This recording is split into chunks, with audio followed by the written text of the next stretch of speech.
Our listeners, so-called believers and unbelievers, the case of the Fitna video has demonstrated the menacing and sinister power of fundamentalist Muhammadan Muslim threat of terror to humiliate our governments and forcing them to submit to their dictates.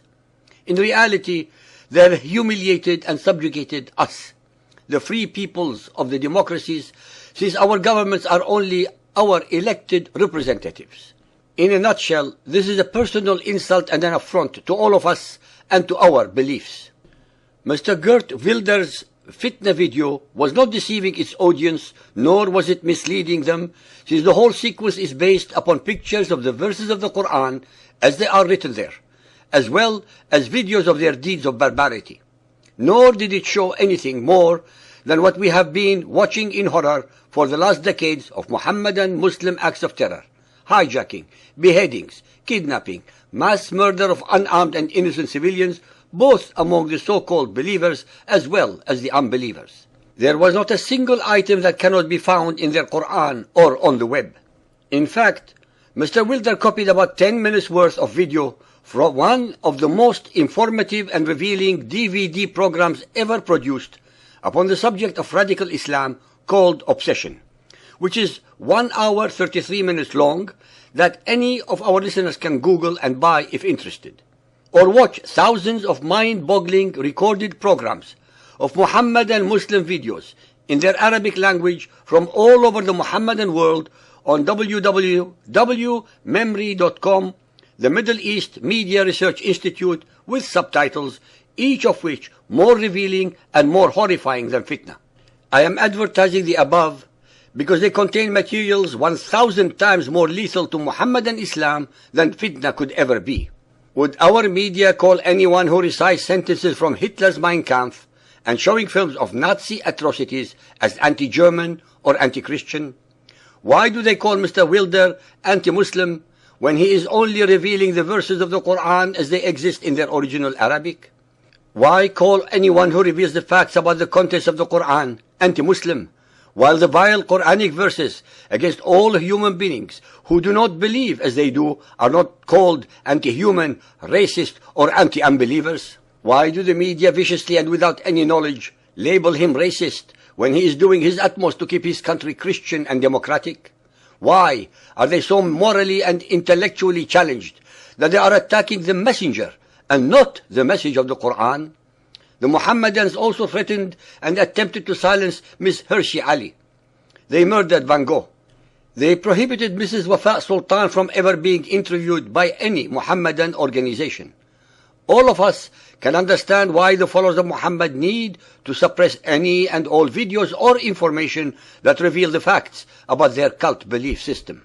What I find unforgivable and unpardonable are those from the media, politicians, academia, and such other fellow travelers in our democracies who are siding and consorting with, aiding and abetting the very people who would slaughter them under Sharia law. I accuse the media of creating a vile circus of misinformation and deliberate perversion of what Fitna is all about. I accuse our providers on the net of an incredible degree of cowardice in the face of the threat of retaliation and silencing our freedom of expression.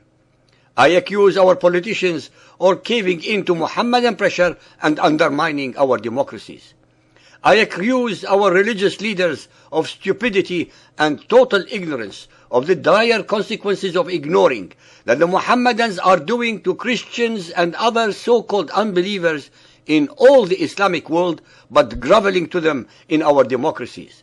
I accuse the majority of the people in our democracies who remain deafeningly silent in the face of the greatest threat to human civilization, when in fact each one of them counts if only they decided to act.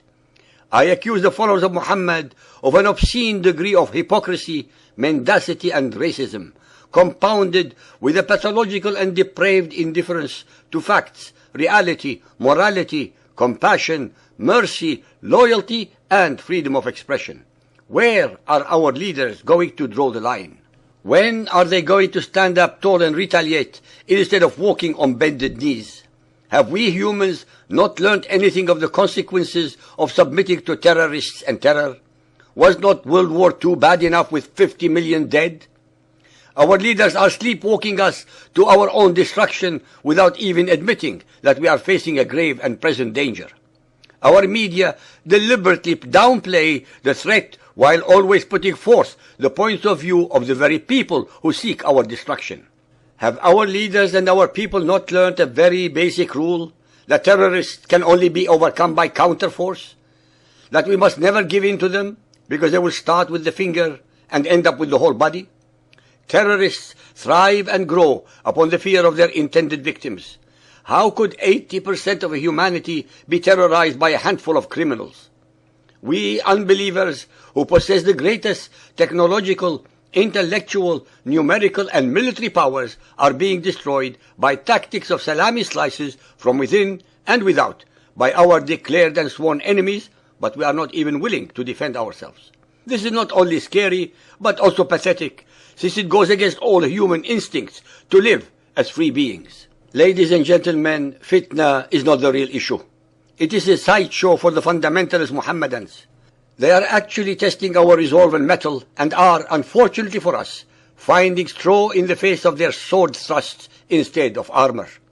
What is needed is a seminal court case or a debate between the best of their imams or mullahs with one of us, conducted in public, on TV, in front of hundreds of millions of people. This, I have absolutely no doubt they will never allow, since they know they would lose. What, will you ask me, are the solutions? What can we individuals do? I do not pretend to have all the answers, but would like to point out the following. Abraham was one individual. So were Moses, Jesus, Alexander, Julius Caesar, Gandhi, Mao Zedong, Churchill, etc., etc. I'm not equating them in morality, but only in achievement against enormous odds. Each one of us individuals is capable of wondrous things if one is focused and acts upon one's beliefs.